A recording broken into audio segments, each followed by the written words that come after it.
Hi everyone. Today's question for Ashley is, why does the language around OCD and misuse of the term OCD matter? Thanks, Gemma. Really important question, that one. So let me ask people watching today, are you a little bit OCD? And I've deliberately asked that provocative question for a reason. No, of course you're not. Nobody's a little bit OCD because, as we know, the letter D stands for disorder, and nobody can be a disorder. Yet why is it we hear people saying all the time, I'm a little bit OCD, usually to describe something meticulous or being slightly perfectionist about certain things?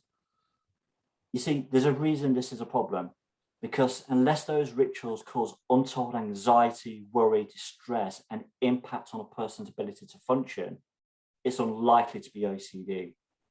It's not a disorder unless it's impacting on your ability to function and on your ability to live the life you want without crippling anxiety and aggressive, intrusive thoughts. So you see, language really does matter. It's important because by getting our language wrong, we are trivializing the devastation, the impact, the suffering that this disorder causes on thousands of children and adults with OCD. Despite this, misuse is everywhere.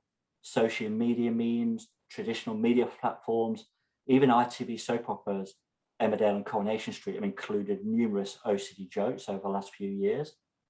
We've also seen multiple examples of commercial high street stores selling products like obsessive Christmas disorder jumpers or obsessive coffee disorder. In fact, you can replace those words coffee and Christmas with cat, cake, car, cricket. The list is endless. We've seen them all. Whilst in many of these cases, people making inappropriate references to OCD through misunderstanding, it can still be upsetting and distressing for the person suffering or those watching loved ones go through that day after day of mental anguish and torment because of the OCD. So every time OCD is misused or used inappropriately, it does so much to trivialize and add to the misconceptions. And in fact, it adds to the stigma faced by those suffering. People with mental health problems, and including OCD, are frequently reported to various charities that the impact of stigma and discrimination is equally or in fact worse than the symptoms of the problem themselves. And in fact, some cases, this can make a person's difficulties worse and makes it harder for them to feel that they can reach out for help. And when that happens, it's going to hinder their recovery. And that is why language matters. If we don't try and influence change, then nothing will change. OCD will continue to be misunderstood and trivialized, and for as long as misuse is prevalent and allowed to go unchallenged, which is partly why we're making this video today.